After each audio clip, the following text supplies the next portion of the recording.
Assalomu alaykum azizlar.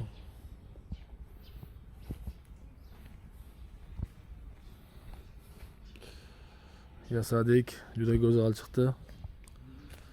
Aylanib yurib obzor qilaveramiz endi. Emotsiyalarimizni yashirolmayapmiz, chunki juda ham go'zal holatda chiqdi. Biz kutgandan ham a'loroq chiqdi.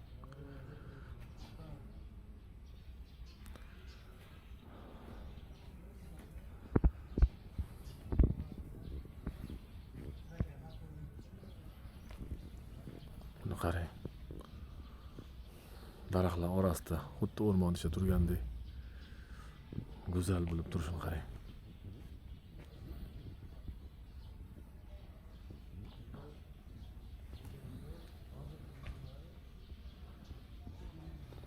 Qiziqqanlar aloqaga chiqaverasizlar. Xudo xolasa.